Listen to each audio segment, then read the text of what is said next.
Lapor Roswandi, Bang. Nah, tadi kita sudah membahas komenan dari Instagram, sudah kita bahas bersama. Semoga ini menjawab semua pertanyaan yang ada di Instagramnya Ombudsman Perwakilan Jambi. Atau kalau misalnya mau secara pribadi aja langsung ke WA baik, yang sudah nomor yang kami sebutkan tadi di 0811-959-3737. Jadi apapun masalahnya bisa dicurhatkan sama Ombudsman. Atau kalau memang mau dilapor Roswandi juga bisa. Ada yang jawabnya langsung kepala perwakilan, ya kan Bang?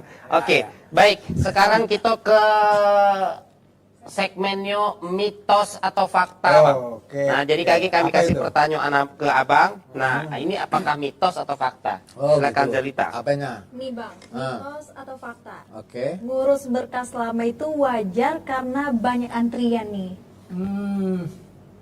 Memang masih fakta itu. Ya, masih fakta. Di mana beberapa unit kerja itu karena tadi belum canggih sehingga dia menumpuk. Dan juga ada beberapa layanan itu karena kesulitan mencari cara mungkin bagaimana mengurai antrian sehingga ujungnya juga menumpuk. Contoh di perbankan. Itu kadang-kadang baru-barusan ini kita sudah lihat duluan ngambil nomor antrian. Datangnya siang, karena nomor antrinya dapat berikut. Itu sudah duluan ngambil nomor antri, apalagi belakangan. Makanya saya sering sampai di rumah sakit, ya ngambil obat. Makanya saya sampaikan di era seperti ini, kalau masih ada orang menumpuk pada unit kerja kita, masih mengantri orang di setiap layanan yang kita berikan, itu bukti bahwa kita belum canggih, belum mampu kita memberi layanan untuk mengatasi tumpukan-tumpukan atau mengurai tumpukan itu. Kalau belum mampu, berarti belum ada perbedaan era sekarang dengan 20 tahun yang lalu. Dulu 20 tahun yang lalu juga antri. 10 tahun yang lalu juga antri, Pak. Masa 2026 masih antri juga, artinya nggak ada perubahan. Iya, betul, Pak. Kalau tidak ada perubahan, berarti tidak ada kemajuan. Berarti di situ tidak ada inovasi, tidak ada kreativitas pada unit kerja itu. Maka sudah saatnya mereka itu dievaluasi atau mereka berpikir keras bagaimana cara supaya tidak ada orang antri terutama di hak-hak dasar publik yang harus dipenuhi. Tidak ada lagi penumpukan. Itu harus dipikirkan. Berarti fakta kalau ngurus berkas itu lama ya Bang. Ya. Jadi butuh evaluasi Harus. dari instansi terkait gitu kan. Karena tidak lagi mesti itu harus lama.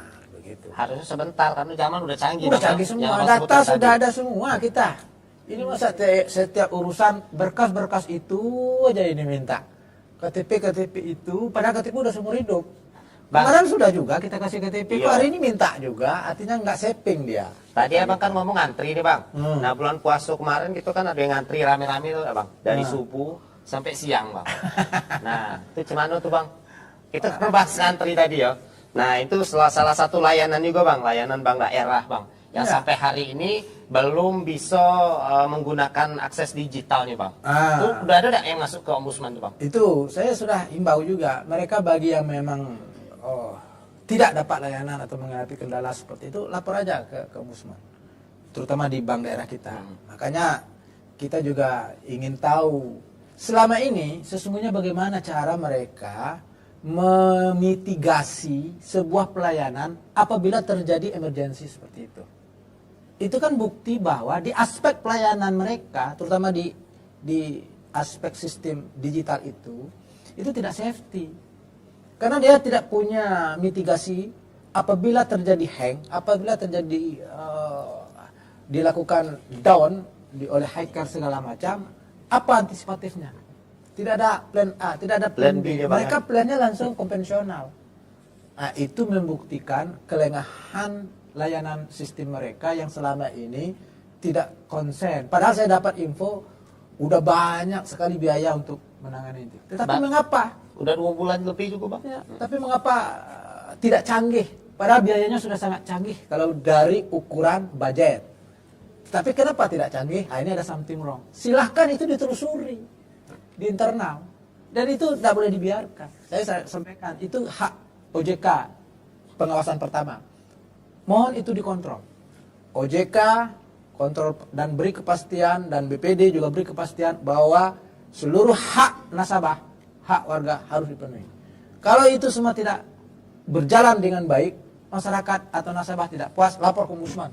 biar kita yang ngecek ini gimana ini. Ada uang yang begitu besar, uang yang begitu banyak, dan itu uang nasabah. Lalu cara pengelolaannya bisa ruwet begini. Itu yang harus kita ketahui nanti. Dan yang dijanjikan itu sampai sekarang dalam kurun waktu yang menurut warga juga ini sudah terlalu lama, Bang. Dan 2 bulan lebih ini belum ada perbaikan, baru ATM yang bisa digunakan. Sampai sekarang belum juga ya? Belum bisa juga digunakan bankingnya. Belum bisa, Ya. Bang. Jadi bayar masih manual.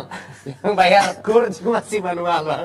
Ya, itu yang kita pertanyakan. Kalau kemarin saya dengar cuma komisaris yang yang diganti ya. Iya, betul. Baru dilantik yang baru, Bang ya. Sistem layanan digital mereka semua itu harus dievaluasi semua. Ini benar nggak? Cara kerja mereka selama ini benar nggak? Harus dievaluasi. Harus diketahui penyebabnya apa, kelemahannya apa, kesalahannya siapa. Dan itu harus ada yang bertanggung jawab. Begitu manajemennya benar. Tapi kalau dia masih abai, kita ragukan tanggung jawab itu. Kita ragukan manajemennya. Kalau abai atau tidak ada sanksi yang jelas, bila mana ditemukan ada sebuah kesalahan. Oke, kita balik ke mitos fakta, Bang. Iya. Kemudian gitu nih sudah. Namanya juga kita tuh berbicara tentang kehidupan ya kan, Bang. Nah, kadang tuh banyak dan permasalahan hidup yang harus disampaikan ke ombudsman. Nah, salah satunya itu juga kalamunian, Bang. Kita lanjut ke mitos dan fakta. Kita lanjut ya, Bang. Yang ini mitos atau fakta. Oke. Kalau kita nggak punya orang dalam, urusan pasti lama. Fakta, Bang. Ya, sampai hari ini masih fakta. The power of people inside. Iya, ya, Bang. inside. Kekuatan orang dalam tuh luar biasa. Sampai hari inilah yang kadang-kadang sering kita sampaikan dengan petugas pelayanan ini, perilaku pakai wuh itu namanya itu, atau juga perilaku mentang-mentang. Jadi mentang-mentang ada orang dalam, mentang-mentang yang menggunakan pelayanan itu adalah keluarga saya, menjadi prioritas. Padahal perbuatan begitu semua warga, semua pengguna layanan harus sama akses mendapatkan layanan itu di setiap unit kerja. Nggak boleh ada perbedaan. Jangan karena dia ada keluarganya di dalam atau dia bagian dari kolega kita, lalu dia dipermudah atau dipelancar. Itu nggak boleh. Kalau masih ada warga ini semua, kalau masih ada kita temukan pelaksana pelayanan publik atau petugas pelayanan berperilaku seperti itu, lapor dengan kita. Nanti kita minta atasannya mengevaluasi perilaku petugas pelayanan begitu. Karena itu sudah nggak patut lagi. Hal-hal yang sifatnya feodal, masih berbau feodalis namanya. Mentang-mentang saya saya keluarga orang pandang, orang terpandang segala macam, semuanya diperlancar, semuanya dipermudah. Kita ini yang nomor induknya belakangan, semuanya Pasti kalau lapor. bisa dipersulit, kenapa dipermudah? Ini nggak boleh lagi. Kita anak muda harus bersuara untuk itu. Itulah salah satu cara kita memperbaiki dan membenahi layanan kita. Nah itu dia. Jadi yang cuman boleh urusannya cepat itu kalau kita nasabah bank prioritas ya, Bang ya. Wah, itu Kalau nasabah karena bank sudah prioritas, ada, itu cepat. kan ada kriteria awal. You mau masuk kepada prioritas ada Harus punya duit sekian, Bang ya. Artinya itu ada ketentuan yang sudah dipublikasi.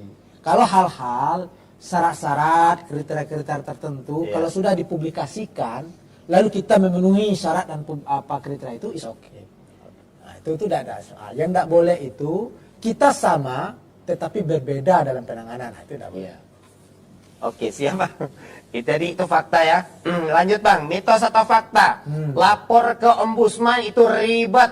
Mitos atau fakta? Kalau itu mitos. Mitos, Bang ya. Mitos.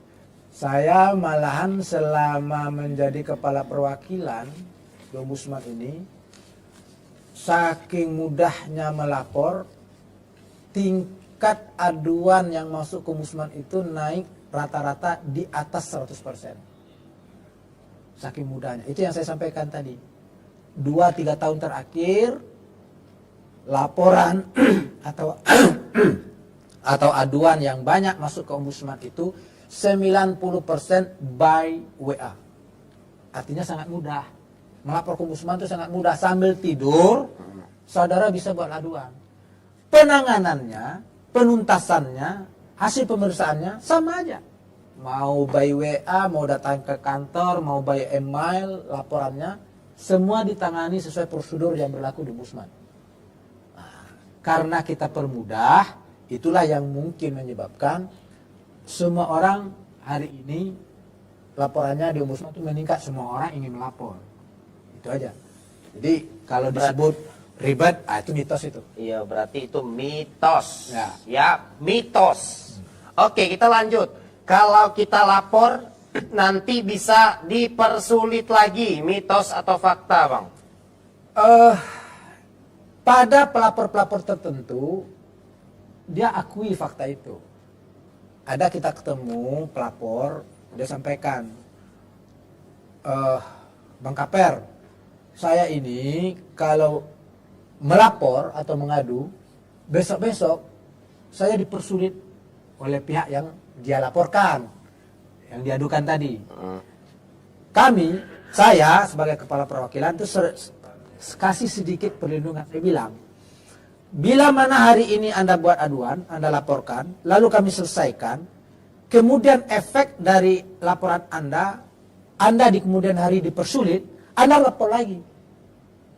Kita ingin tahu sejauh mana dia ingin mempersulit lagi, lapor lagi. Kalau bagi kami 2-3 kali laporan yang sama terhadap petugas yang sama, maka kami sudah layak meminta agar petugas itu diberhentikan. Meskipun kami tidak punya hak untuk memberhentikan, tapi kita akan berkomunikasi dengan pembinanya, dengan atasannya.